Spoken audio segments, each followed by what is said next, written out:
Aloha, welcome to A Course in Miracles, Workbook for Students. We're on Lesson 76. I am under no laws but God's. We have observed before how many senseless things have seemed to you to be salvation. Each has imprisoned you with laws as senseless as itself. You are not bound by them. Yet to understand that this is so, you must first realize salvation lies not there. And I think this is a key to what we really need to keep this in mind, that first you must realize salvation lies not there. To really understand this lesson and not misunderstand it. Because sometimes this lesson is could be a little misunderstood. I remember the first time I read it, it was like, wow, what is it really saying here? But I think I understand it a little better now, and so let's go on. While you would seek for it, salvation, and things that have no meaning, you bind yourself to laws that make no sense. Thus do you seek to prove salvation is where it's not, out there somewhere, looking for salvation, in the things that we've projected outside of ourselves, looking for salvation in relationships, or we're just going to give a list here. We'll see. Today, we will be glad you cannot prove it, that you can't prove that salvation is out there somewhere. For if you could, you would forever seek salvation where it is not and never find it. So if we could prove that salvation is out there, outside of us, then we'd constantly, if we could prove it to ourselves, we would constantly be looking for salvation where it is not. And therefore, we'd never find it because salvation isn't out there. So we can be glad that we've not proven this to ourselves, that our salvation is outside of us rather than in our mind. Today we will be glad you cannot prove it. For if you could, you would forever seek salvation where it is not and never find it. The idea for today tells you once again how simple is salvation. Look for it where it waits for you, and there it will be found. And where it is not out there, but it's not in a body, but it's in a mind. And so that's what we've been doing with this Course in Miracle lessons, is learning to look within where salvation waits for us.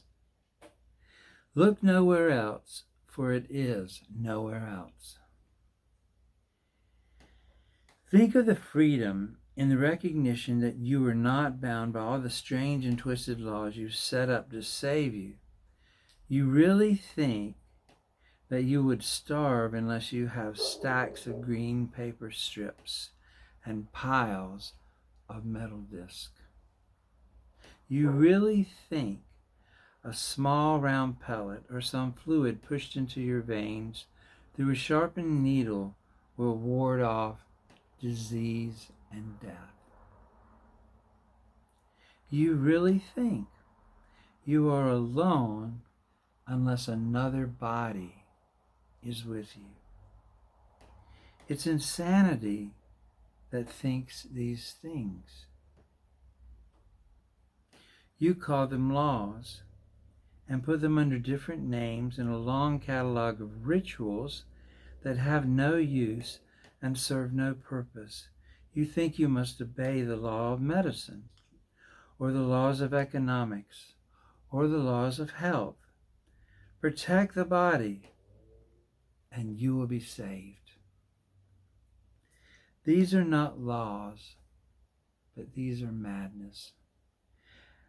The body is endangered by the mind that hurts itself. The body suffers just in order that the mind will fail to see it is the victim of itself. So this could be misunderstood that Jesus or the Holy Spirit is trying to, say that it's a bad thing that we're trying to protect the body by, taking medicine, eating nutritiously, or having enough money to buy food. But, and you could easily feel guilty every time you take a pill. Like, oh no, I'm doing magic. This is not good. But one thing that it says in the Course, is that the Course is not about increasing fear in us. The Course is about setting us free from fear. So even though Jesus knows that all these things are ridiculous and insane, he knows that they make perfect sense to us. And that's why he says, at the beginning, I think up here, is before that we can realize that we're not bound by all these laws of nutrition and whatever. We have to first realize that, or understand that salvation does not lie in them. And the reason it doesn't is because our true self is not a body. Now, it also says in the Course that trying to deny the body is not useful. Jesus knows we're in a body, and he knows that we are identified with the body. So it's not saying, that we shouldn't make money, or we shouldn't, take medicine or even eat.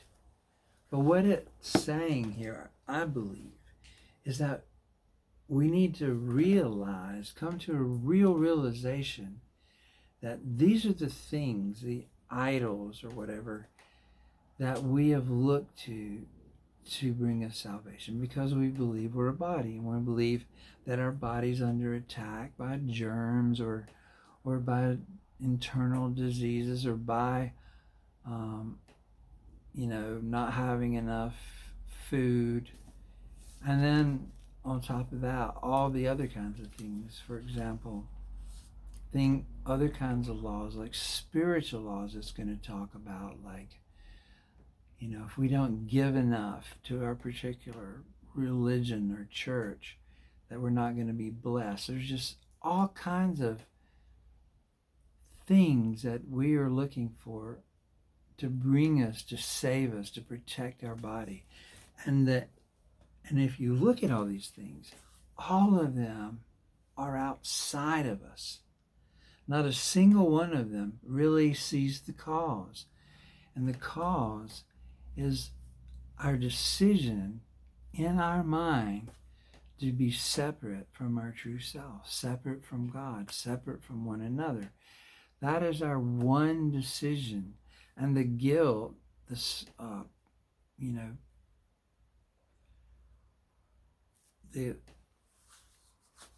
good word, the kind of low level, unconscious even, guilt that we feel from being separate from our source.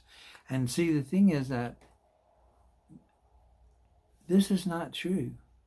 The whole world that we think is real, and the body that we really believe is real, is an illusion. But we believe that it's real. And so for us to go out and say, okay, the Court says that I am not to take pills or to get a vaccination or whatever, even though Jesus knows that it's crazy, because Jesus knows we're not a body, even though we think we are. He comes to us right where we're at. And we believe that we're in this dualistic world where you have good and bad, sickness and health. And the Course is written on a couple of different levels. The Course is, and you need to be able to distinguish those levels. Like when Jesus is talking about our really true self to us and what is really real, like he's doing here, those are things that he's introducing to our awareness to help wake us up. But the Course is also very practical, and in other places it'll be talking to things that are very much a part of our perceived world that we think we're in. So those are the kind of things that you've got to really keep in mind when you read this particular lesson, I think, or otherwise, you could possibly get the wrong message and feel like you can't do it or something. Like, oh, I can't, I don't have to be under the laws of man, so, you know what I'm talking about. But anyway, so it's insanity to think these things, and you call them laws and put them under different names in a long catalog of rituals that have no use and serve no purpose. You think you must obey the laws of medicine or economics or health and protect the body, and you will be saved. So he's saying, you're not really a body, but you think you are, and you go through all these different rituals that protect the body.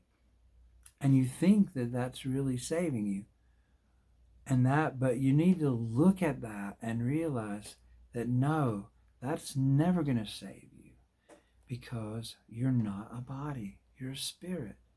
And you're eternal already. You're already saved. So,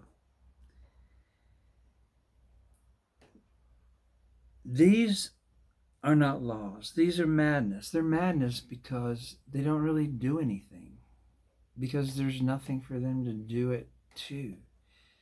It's like if you're in a dream and everything in the dream is whatever your mind makes up, there are no really laws there, because none of it is real. It's all a dream. So it's madness to think that it's real when it's not real.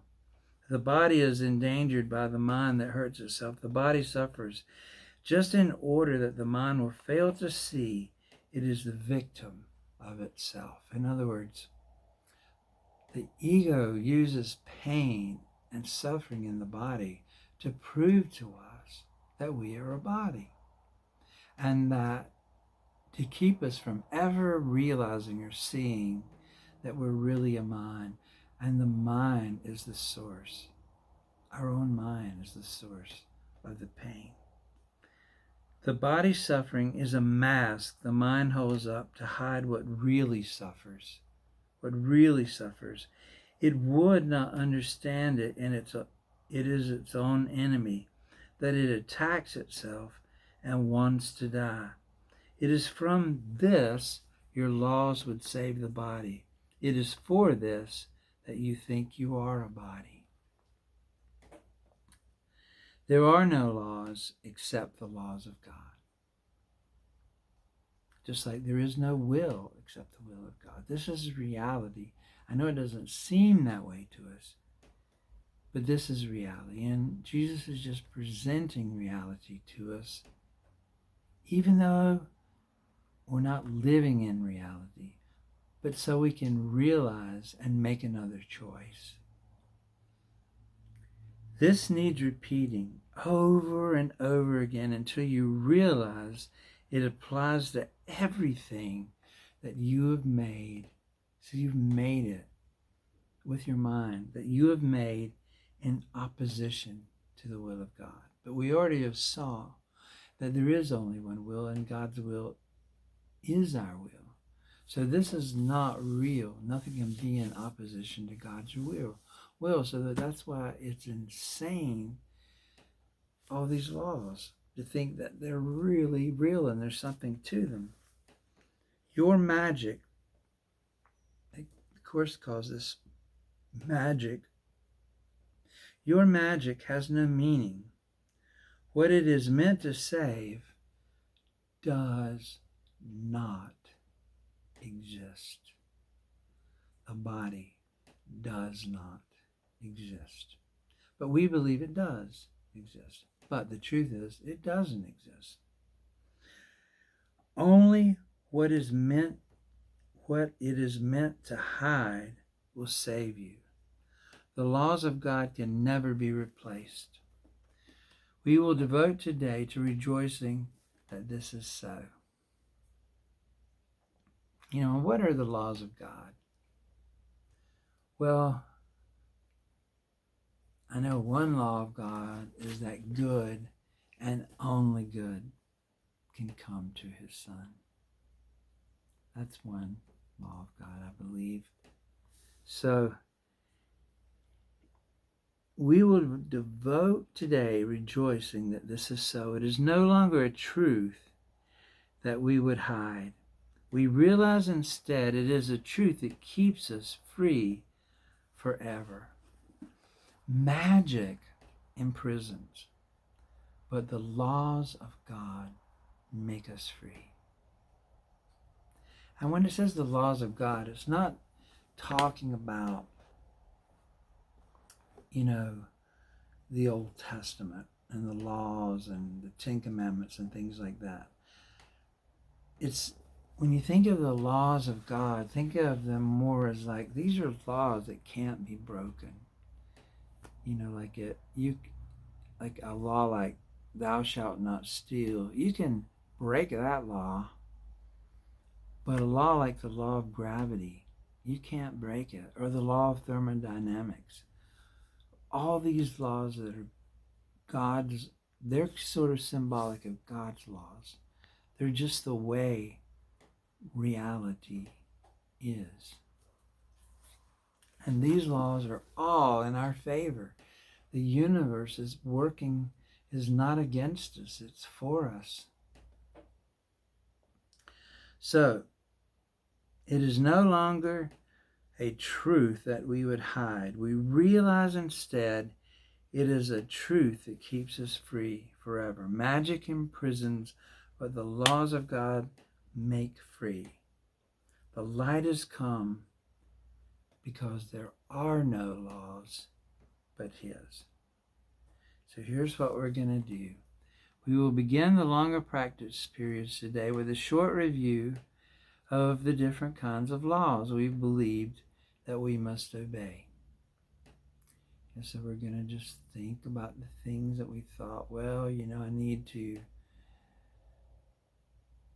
do this, that, and the other to keep myself well and safe and taken care of, and I need to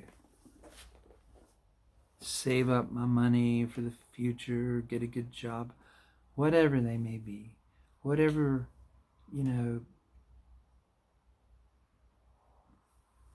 that we've been taught by our society and our culture and by the ego that we have to do in order to protect ourselves, keep us safe. So just kind of think about those things. And these would include, for example, the law of nutrition, of immunization, of medication, and of the body's protection in innumerable ways. Think further. You believe in the laws of friendship. We need to have friends, not try to go it alone. You believe in the laws of having a good relationships. And there's nothing wrong with these things, but they don't solve the problem of really saving us. But there's nothing wrong with them. But we if it's something outside of us, we're looking to save us. That's what we need to see here. Not that I need to give up my friends or not get immunizations or take medication, but see that though, just really see how I've trusted those things to save me. And see that what I'm really doing is I believe I'm a body and I'm looking outside of myself for salvation, when I really need to start looking inside of myself. That's what this is really saying. That all these other laws and rituals and things that I have been following to keep me safe and healthy and, have lots of friends, good jobs, and live in a nice house, drive a good car, whatever. My real need of salvation, they're not meeting. They never will, because I'm looking for salvation where it cannot be found. And it says, you believe in the laws of reciprocity. I give you something, you give me something. Perhaps you even think that there are laws which set forth what is God's and what is yours. Like the tithe belongs to God. Many religions have been based on this. They would not save, but damn in heaven's name. How about that? Yet they are no more strange than the other laws that you hold that must be obeyed to make yourself safe. So, of course it's not saying we need to go out there and preach against the tithe or whatever, It's just saying we, in our own minds and our own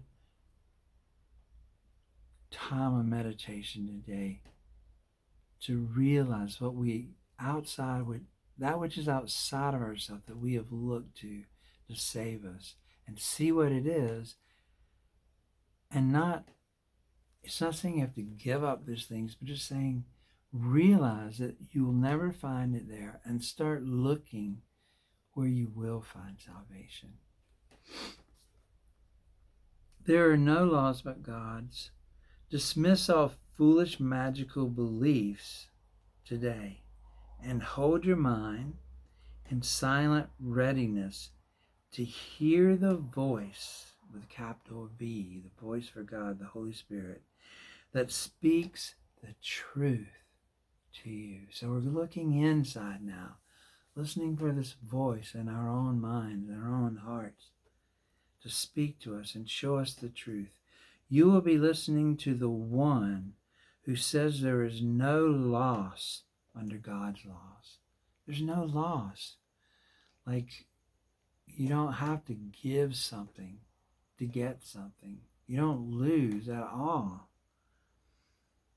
Payment is neither given nor received. Exchange cannot be made. There are no substitutes, and nothing is replaced by something else. God's laws forever give and never take.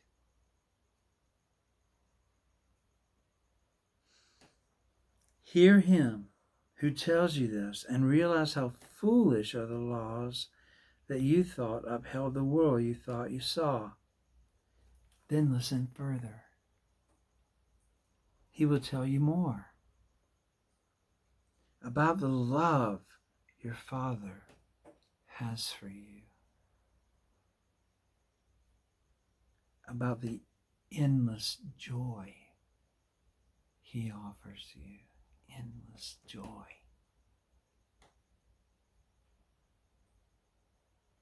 About his yearning for his only Son, created as his channel for creation, denied to him by his Son's belief in hell. Let us today open God's channels to him, and let his will extend through us to him. Thus is creation endlessly increased, His voice will speak of this to us, as well as of the joys of heaven, which His laws keep limitless forever. We will repeat today's idea until we have listened and understood there are no laws but God's. Then we will tell ourselves, as a declaration with which the practice period concludes, I declare I am under no laws but God's. This is a very freeing lesson. And we will repeat this dedication as often as possible today, at least 4 or 5 times an hour, as well as in response to any temptation to experience ourselves as subject to other laws throughout the day. It is our statement of freedom from all danger and all tyranny. It's our statement of freedom. It is our acknowledgement that God is our Father and that His Son is saved. So I hope this lesson hasn't been confusing, but that as you do this lesson, you realize all the laws that you have looked to. If I keep this law and do this and do that, I'll be saved. I'll be well. I'll be set for life, I'll be set for my old age. Whatever it is outside of us. And that we'll realize those things, those crazy things that we've done, and that we'll begin to look for salvation where it can be found, which is in our own mind. And that during this time that the laws of God will be shown to us and revealed to us. The laws of God that give us endless joy. Endless joy. So, I hope it's a joyful, amazing day for you today. I bless you. Love to you. Thank you for spending this time with me, and I'll see you tomorrow. Mahalo.